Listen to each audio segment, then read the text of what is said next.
Ito, 1, 2, 3. Let's go! Nasabay dun sa ibang rumuronda. Siya si Idol Madla, nakakahanga, may mga hawak, gandang linyada. Ika'y inspirasyon kung bakit hanggang ngayon ako'y palaging kumakarera. Bilang paghahanda mga kalapatid pa sa nalalapit na karera dyan sa PRC mga kalapatid, so tayo lagi naglalaro at nakadali na nga tayo ng mga pooling dyan.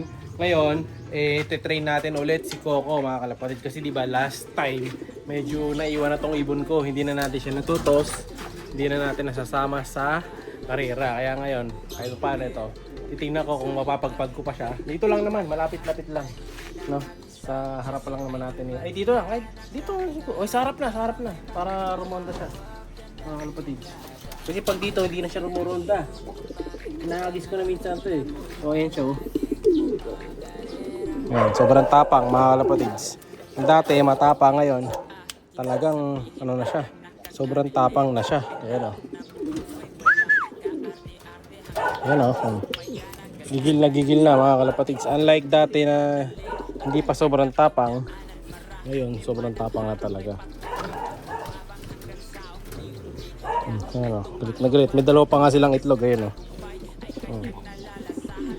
Pantay sarado yung dalawang itlog na yan mga kalapatids.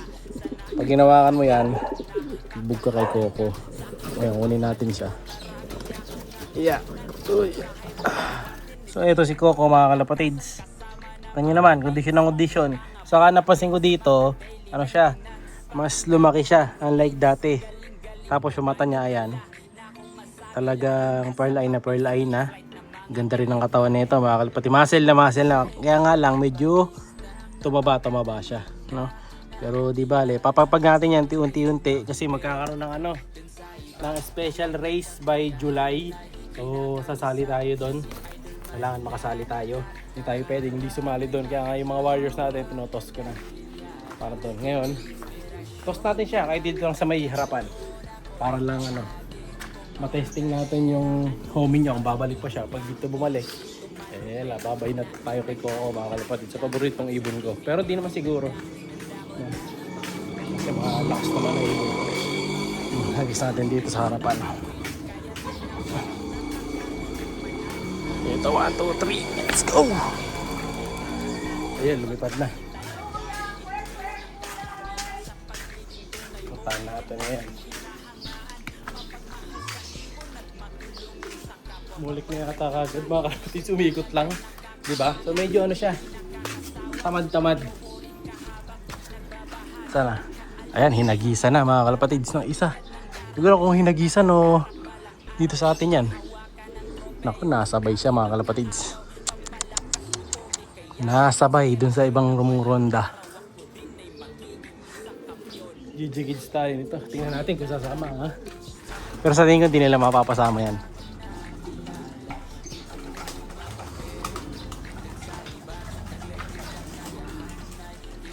Pero may kalapati din sa likod eh. Isa kaya yun? Ay hindi, checkered. So hindi sa atin yan.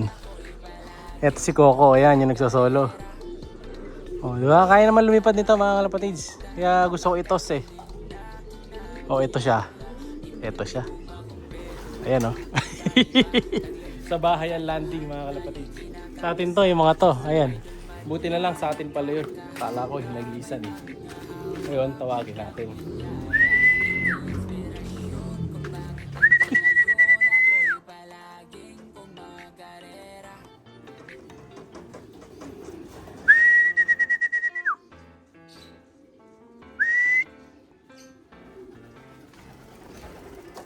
Oh, diba? Sanay pa mga kalapatids. Pwede pa.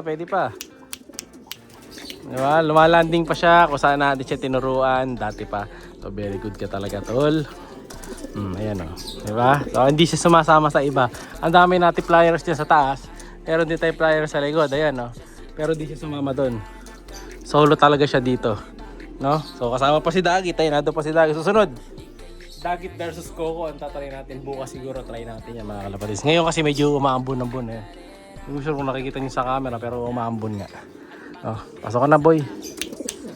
Nauna kung ano to, ito sumabit dun eh. Tumambay dun eh, hindi ayaw niyang bumaba. Nanibago siya kasi nga meron ditong halaman, ayan oh, na humahaba. So, high tide pa. So nanibago siya kasi nga may may balag na dito ng upo. Pero ayan, ngayon nakabalik naman yung bata ko. Kailangan lang nito ng pampagalit. Sunod lalagyan ko to ng kaaway sa loob. Para mas lalo siyang masabik. Bigyan natin gagawin kong pambugbog dito si Dagit mga kalapatids. Yan tapang kita nyo naman yung mata mga kalapatids. Kita nyo ba yung mata? Zoom natin yung mata. Ayan, kita nyo naman yung mata mga kalapatids. Ganyan magalit ang kalapati kong si Coco mga kalapatids. Tingnan nyo naman yung mata ng alaga ko. Oh, di ba? Talagang tirik yung mata niya. Ayan tumutuldok yung mata nito. Ayan galit na galit. Pasok ka na boy, pasok ka na. Try natin. Suot natin yung ulo natin dito sa loob kung papasok agad.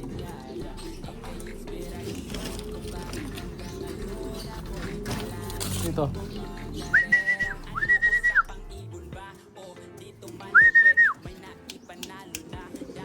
Ayan to mga kalapatids. Nandito tayo sa may pugad. Ayun, bumaba na nga kagad mga kalapatids. At nagalit na. Ayan. Siyempre papagalitin natin para mas mainis siya. Ayan, pagaganyanin natin.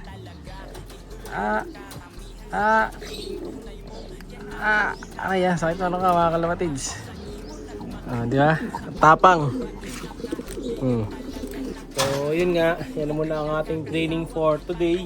So, bukas tutuloy natin yan. Yung delivery na ending ko na-cancel today. Kasi nga, galing kami ng ngayon. Ng ospital, nagbantay ako mga kalapatids. So, kakauwi ko lang ngayon na hapon. Tapos pabalik ulit ako mamaya hapon ulit. Matutulog lang ako. No? So, shoutout naman. Ito yung pa-shoutout natin today. Shoutout sa kanila Boss John Joseph Laurino. Lagi nakatutok. Ayan, kay Emo Reg. Lagi nakatutok. Saka lagi nakasuporta sa Endeavors natin. Kay Aldrin Saison. Ayan, kay Boss Rudy's Vlog. Na lagi rin nakatutok mga kalapatids. Siyempre maraming salamat din kay GC Santos. Yeah, siyempre maraming salamat din sa kanila Jomel Cachero. And then congrats kasi nanalo siya sa ending natin. Shoutout din kay Boss Emmanuel. And then shoutout din kay Boss Manny Cabrera. Ayan, lagi rin nakatutok sa atin mga kalapatids. So kung may mga pa-shoutout kayo, comment lang kayo, shoutout natin mga pangalan nyo. Mayroon na akong listahan ng mga shoutout birds natin dito. Ayan basta may pa-shoutout, lista ko lang dito. Yung iba nakakabisado ko na. Yung mga madalas kong banggitin dyan, matik yun. Shoutout na. Ayan yung mga pangalan nyo, ayan sila Oliver Santiago, sila Tony. Kompleto yan. Second page na tayo. Third page. Kung gusto mo ma-shoutout, comment ka lang. Comment mo lang pangalan mo, taga saan ka, message mo, ayan Kung may gusto kang pabati, comment lang, isa-shoutout natin yan, no? So yun muna mga kalapatids pa sa araw na to. Like, share, subscribe. Ingat! Siya'y kalapatistang napakagaling na kinakilala.